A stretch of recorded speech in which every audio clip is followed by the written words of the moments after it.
अब प्रश्नावली 1.2 का क्वेश्चन नंबर दूसरा लेने जा रहे हैं। पूर्णांकों के निम्नलिखित युग्मों के एचसीएफ और एलसीएम ज्ञात कीजिए और इसकी जांच कीजिए कि दो संख्याओं का जो गुणनफल है वो एचसीएफ इंटू एलसीएम के बराबर है। तो एचसीएफ और एलसीएम कैसे ज्ञात करते हैं, वही अभाज्य गुणनखंड की विधि का यूज करना है। उसके बाद में ये सूत्र लगाकर देखना क्या दोनों के रिजल्ट समान आ रहे हैं, तो ये सवाल सही रहेगा, नहीं तो फिर कुछ गलती हो रखी है। तो देखिए इसको कैसे करते हैं, बहुत ही सिंपल तरीके से बताऊंगा मैं। तो देखिए सबसे पहले क्या करेंगे, 26 के अभाज्य गुणनखंड करेंगे, 26 के करते हैं और 91 के भी आपको करना है। ये करने पर वही तरीका रहेगा, न्यूनतम घात कॉमन तो एचसीएफ और अधिकतम घात कॉमन और सारी संख्या लेनी है तो एलसीएम आता है। तो देखिए 2 से डिवाइड होगी, 2 से 13 बार जाएगी, फिर 13 का इसमें एक ही बार जाएगा, तो 26 के गुणनफल हमारे पास में आ गए। फिर देखिए 91, तो ये किस से डिवाइड होगा, 2 से डिवाइड करते नहीं हो रहा है, 3 से भी नहीं हो रहा है, 5 से भी नहीं होगा, डायरेक्ट होगा ये 7 से। तो ये 7 का जाएगा इसमें 13 बार, उसके बाद 13 का ही जाएगा डायरेक्ट। तो 26 और 91 के गुणनफल इनके सामने लिख देते हैं ऐसे करके, 26 और 91, तो 2 इंटू 13 है और इधर है 7 इंटू 13। अब जब गुणनफल आ जाते हैं अभाज्य गुणनखंड करने के बाद में, तो एचसीएफ ज्ञात कर सकते हैं और एलसीएम भी बहुत ही आसानी से ज्ञात कर सकते हैं। तो देखिए एचसीएफ कैसे ज्ञात करते हैं, एक तो कॉमन होना चाहिए और कम घात की होनी चाहिए। तो देखिए इसमें 13 कॉमन है और दोनों की घात सेम है, तो अब एक ही बार लेंगे, क्योंकि देखिए 13 की घात 1, 13 की घात 1, तो न्यूनतम घात 1 ही लग रही है, यानी 13 की घात 1, तो 13 की घात 1 का मतलब होता है 13, तो एचसीएफ आ गया 13। उसके बाद एलसीएम की बात करते हैं, तो एलसीएम में क्या होता है, कॉमन होनी चाहिए, अधिकतम घात होनी चाहिए और बचने वाली सारी संख्या जो है वो इंटू में आनी चाहिए। तो देखिए कॉमन 13 की घात 1, 13 की घात 1 में सबसे अधिकतम घात 13 की घात 1 ही लग रही है, फिर जो बचने वाली संख्या है वो भी इंटू होगी, तो 2 बच गई, 7 बच गई, तो 2 इंटू 7 भी करते हैं। तो 13 जो 26 को 7 से गुणा करेंगे तो 182 आंसर आएगा। तो एचसीएफ आ गया 13, एलसीएम आ गया ये 182। अब ये देखिए जांच करने की बात क्या कर रहा है कि दो संख्याओं का गुणनफल बराबर एचसीएफ इंटू एलसीएम। जांच कैसे कर सकते हैं, ये दो संख्याओं का गुणनफल, ये संख्या पहली संख्या ए इसको मान लेते हैं, इसको बी मान लेते हैं, और एचसीएफ इंटू एलसीएम करके देखना क्या दोनों का रिजल्ट बराबर आ रहा है क्या। तो देखते हैं ए इंटू बी करने पर, यानी 13 इंटू 182 करने पर आंसर क्या आ रहा है 2367।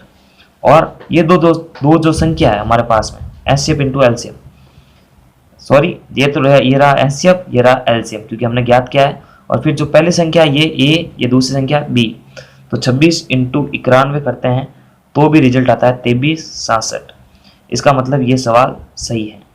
इस तरह से इनकी जांच की जाती है। तो पहली संख्या इंटू दूसरी संख्या, तो पहली संख्या हुई ये ए, ये दूसरी बी, उसके बाद में एचसीएफ इंटू एलसीएम, तो ये एचसीएफ हमने ज्ञात किया है, जो एचसीएफ एलसीएम ज्ञात किया है, उन दोनों का गुणनफल करके देखना दोनों के रिजल्ट बराबर आना चाहिए, क्योंकि ये सूत्र इसमें दे रखा है और ये सूत्र ही होता है ए इंटू बी बराबर एलसीएम इंटू एचसीएफ।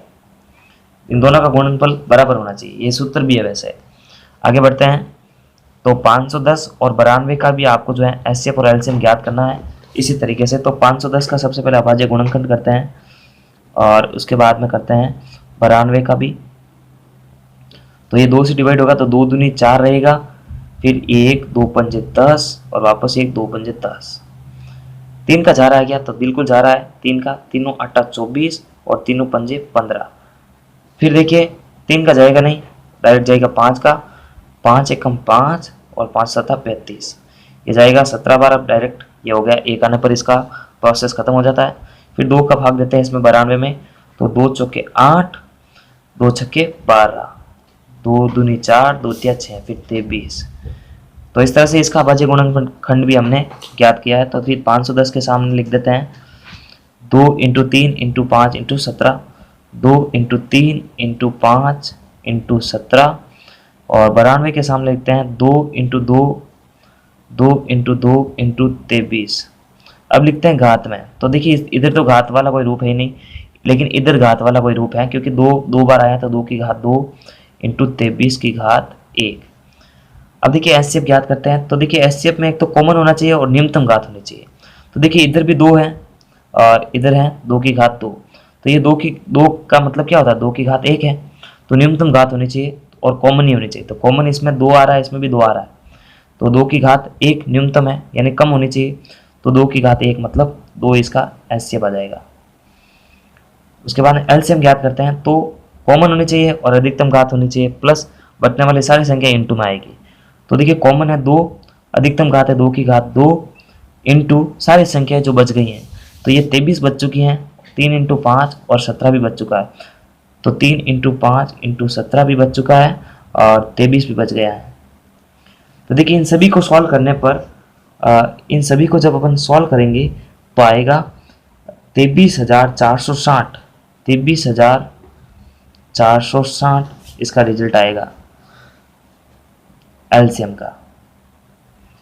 अब देखिए वेरिफिकेशन कैसे करेंगे, तो वही पहली संख्या इंटू दूसरी संख्या, जब अपन 510 का इंटू 92 से करते हैं और ये जो एलसीएम और एचसीएफ आया है इसका भी इंटू करते हैं, यानी 2 इंटू 23,460 को इंटू करते हैं तो दोनों का रिजल्ट बराबर आता है, यानी 46,920 और इसका भी आता है 46,920, चाहे तो गुणा करके देख सकते हैं आप।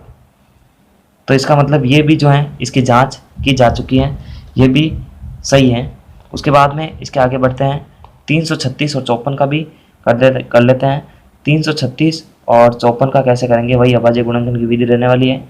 तो 2 का भाग 2 एकम 2, ये 2 छक्के 12 और 2 आठे 16, फिर 2 आठे 16, 2 चौके 8, फिर 2 चौके 8, 2 दूनी 16, सॉरी 2 दूनी 4, ये 2 दूनी 4, 2 एकम 2, अब जाएगा 3 का, 3 7 21, 7 का जाएगा एक ही बार, फिर देते हैं 54 में 2 का तो 27 बार जाता है, फिर 3 का जाएगा डायरेक्ट, 3 नम 27, फिर 3 का वापस, 3 3 9 और ये 1। तो इनका प्रोसेस भी आ चुका है। अब क्या करते हैं, 336 के सामने इसके गुणनफल और 54 के सामने इसके गुणनफल, तो 2 इंटू 2 4 बार है, तो 2 की घात 4 बार डायरेक्ट लिख सकता हूँ मैं इस तरह से, फिर 3 इंटू 7 है, फिर 3 इंटू 7, फिर 2 इंटू ये घात में 3 की घात 3 बार। अब करते हैं एचसीएफ ज्ञात। तो एचसीएफ कैसे ज्ञात करते हैं, एक तो कॉमन होना चाहिए और घात होनी चाहिए न्यूनतम, तो कॉमन 2 इसमें भी है इसमें भी है, न्यूनतम घात 2 की घात 4 और 2 की घात 1 में छोटा कौन है, 2 की घात 1 है तो इसको ले लिया, फिर 3 कॉमन है, फिर न्यूनतम घात चाहिए, तो ये 3 की घात 1 न्यूनतम घात है, तो 2 इंटू 3 तो दिया हो जाएगा 6।